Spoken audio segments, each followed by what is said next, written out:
Nous voici pour la quatrième vidéo, cette vidéo où on va s'intéresser d'un peu plus près à la conscience élargie et surtout qu'est-ce qu'on peut faire dans cette conscience élargie pour associer l'humain et le divin.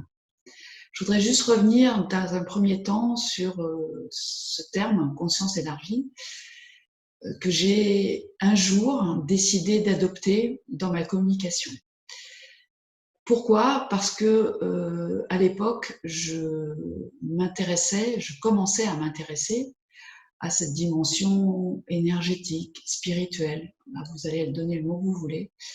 Et je cherchais une manière de pouvoir communiquer là-dessus, mais au plus grand nombre. Donc, pour éviter en fait l'amalgame qu'il pouvait y avoir avec les termes de spiritualité, de religion, et puis même quelque part pour me convaincre moi-même et me rassurer moi-même, j'ai passé quand même pas mal de temps à lire, à me renseigner. Et voilà, j'ai été en contact avec certaines personnes où j'ai pu lire certains ouvrages qui m'ont vraiment aidé à m'ouvrir à cette dimension. Je vais juste vous en présenter deux. Un premier qui est Les pouvoirs de la conscience de Mathieu Bourgard. Sachez que ce monsieur, qui est quand même un neurophysicien, a pris la peine de m'écrire personnellement parce que voilà, sur son site internet, je l'avais remercié pour avoir écrit ce livre qui m'avait vraiment aidé. Dans ce livre-là, on explique de manière convaincante et exhaustive, avec des preuves scientifiques du fait que la conscience et le cerveau ne sont pas identiques et que les humains ne sont pas simplement des machines biochimiques impuissantes. Des changements dans la conscience peuvent directement influencer ce qui se passe dans le cerveau et dans le corps. Donc c'est vraiment une manière déjà de prendre conscience que la conscience n'est pas juste ce que le cerveau peut produire. Voilà. Le deuxième livre, Rupert Sheldrake, Réenchanter la science. Alors c'est un livre qui est un peu moins évident à lire, mais qui m'a vraiment plu. Et en fait, pour tout vous dire, c'est à lui que j'ai piqué la terminologie, la conscience élargie, parce que finalement, je trouvais que ça représentait bien les choses et que c'était voilà, des termes beaucoup plus acceptables. Bon, il dit c'est un biologiste reconnu, et lui aussi parle effectivement de cette matière qui n'est pas inconsciente et du fait que la conscience n'est pas une production du cerveau. Voilà. Ça, c'était en introduction pour vous dire pourquoi la conscience élargie. Après, au-delà de ces débats, moi, j'ai choisi surtout d'expérimenter par moi-même toutes les formations, enfin les outils que je pouvais avoir dans les formations diverses et variées, parce que je suis très curieuse et que j'aime tester par moi-même. Et aujourd'hui, c'est ce que je vous propose de faire aussi. Parce que l'idée ici, c'est surtout dans mon quotidien, dans ma vie de tous les jours, comment est-ce que je peux aller mieux, comment est-ce que je peux peut-être fonctionner différemment, réagir différemment, et voir ce que ça va produire dans ma vie et dans mon entourage. Ce que ça va produire dans ce que j'aimerais faire, ce que j'aimerais être, ce que j'aimerais vivre. Et c'est là où c'est magique pour moi. Donc, au-delà de réenchanter la science, c'est pour moi réenchanter le monde et réenchanter son monde. C'est majeur. Je vous propose donc des outils dans cette vidéo. J'ai bien sûr dû en sélectionner quelques-uns parce que sinon la vidéo aurait été beaucoup trop longue. Donc, être acteur de sa vie en associant l'humain et le divin en nous, acte 4.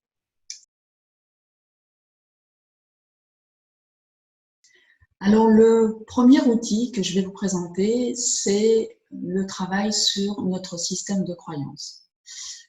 J'ai découvert ça, donc surtout en fait au départ, quand je m'intéressais plus à la thérapeutique ou au domaine psychologique, on va dire, de l'être humain, où j'ai découvert donc ce qu'on appelle le système de croyance, que je représente ici.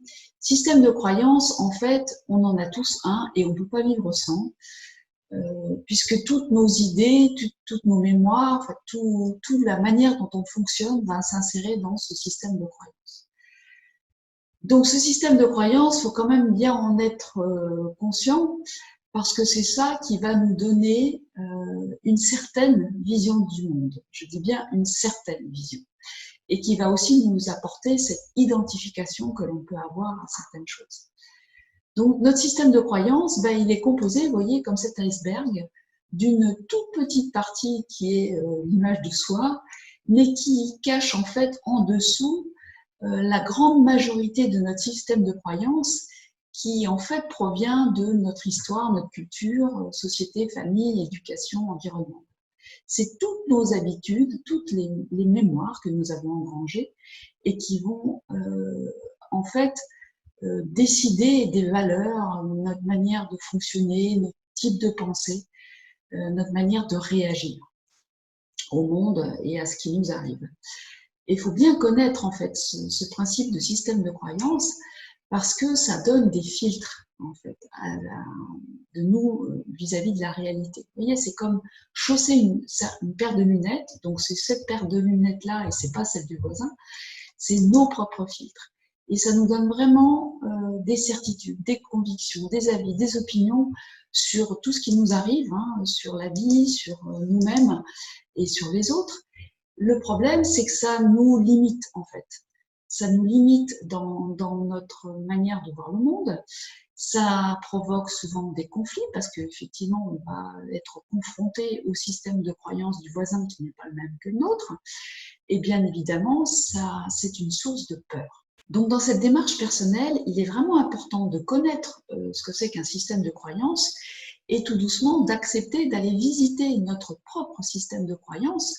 L'idée là est forcément d'aller voir qu'est-ce qui me convient, qu'est-ce qui ne me convient plus, qu'est-ce qui m'appartient, qu'est-ce qui ne m'appartient plus, pour pouvoir faire des choix. Parce que si vous ne connaissez pas votre système de croyance, il va être compliqué d'en changer éventuellement. Et dans ce système de croyance, bien évidemment, il y a le fait de croire ou non au divin en soi. Mais l'idée majeure, à mon sens, c'est de découvrir justement que quelque part, la vérité n'existe pas, puisqu'il y a en fait autant de vérités qu'il y a d'êtres humains sur la planète. Donc, travailler sur son propre système de croyance, c'est quand même primordial si l'on veut être en cohérence avec ses valeurs, avec ses envies, avec ses choix dans sa propre vie. En réalité, dans tout le processus que je vous propose depuis le début, il s'agit de travailler votre système de croyance. Et donc, il s'agit de travailler votre système de croyance pour pouvoir choisir votre système de croyance, celui qui vous convient, celui avec lequel vous allez être heureux dans votre vie. Alors à présent, le deuxième outil, là, on va vraiment beaucoup plus aller du côté de l'être, puisqu'on va parler de ressenti vibratoire. Donc développer le ressenti vibratoire, c'est comment est-ce que je me sens. Il s'agit vraiment, encore une fois, d'être dans cette position d'observateur. Mais alors là, on va utiliser sa sensibilité pour observer tout ce qui se passe à l'intérieur de soi, au niveau physique, donc tout le corps, émotionnel et mental. Il s'agit vraiment de faire appel à tous nos sens pour pas que ce soit uniquement le mental qui soit en action.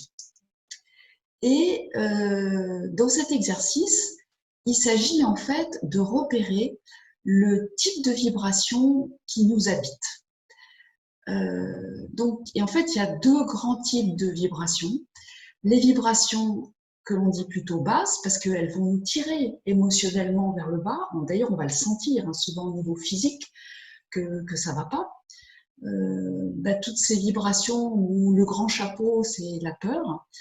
Mais vous voyez, vous direz par vous-même, mais c'est toutes les vibrations de colère, de pessimisme, de jugement, de lutte, toutes les frustrations, l'insécurité, le désespoir. Et de l'autre côté, vous avez les vibrations hautes, qui sont des vibrations d'amour, où là, bon, la plus facile peut-être à développer, c'est la gratitude. Mais après, vous avez tout, hein, l'optimisme, la joie, l'abondance, l'accueil, la bienveillance, le contentement. Tout ça, ce sont des vibrations qui vous ouvrent. Vous le sentez même au niveau physique, qui vont vous donner le sourire, qui vont vous expandre en fait quelque part. Alors que les vibrations basses, les vibrations de peur, elles vont plutôt avoir tendance à vous faire vous recroqueviller sur vous-même. C'est très important de développer ce ressenti vibratoire parce que l'idée ici, bien évidemment, ça va être d'essayer de développer au maximum dans votre vie les vibrations hautes et de passer des vibrations basses aux vibrations hautes dès que vous en avez l'occasion, dès que vous les repérez, dès que ça ne va pas. Essayez de trouver des moyens de mettre dans votre vie pour développer ces vibrations hautes. Alors l'outil le plus connu à présent et le plus simple pour développer les vibrations hautes, c'est utiliser la gratitude.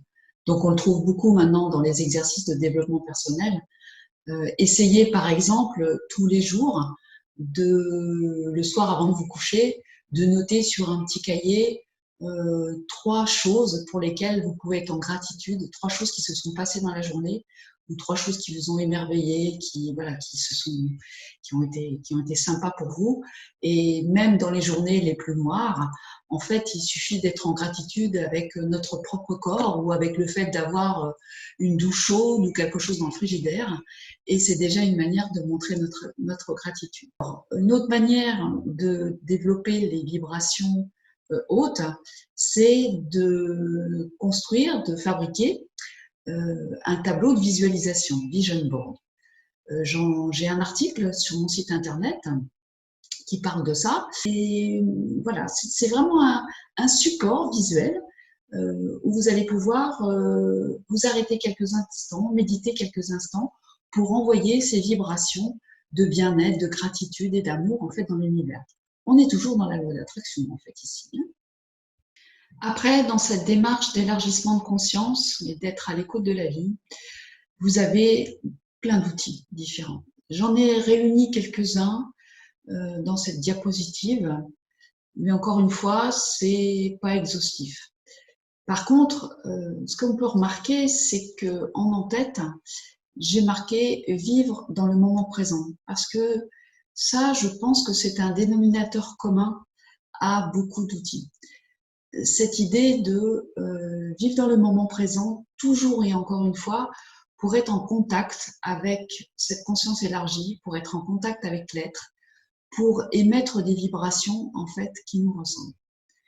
Alors, le moment présent, ça peut se vivre à la fois dans son quotidien en épluchant des légumes, mais ça peut être aussi dans des activités comme la marche consciente, par exemple, qui est une pratique dérivée de la méditation, où l'on va être à l'extérieur et où on va vraiment prendre conscience de notre corps, du fait de poser les pieds sur le sol.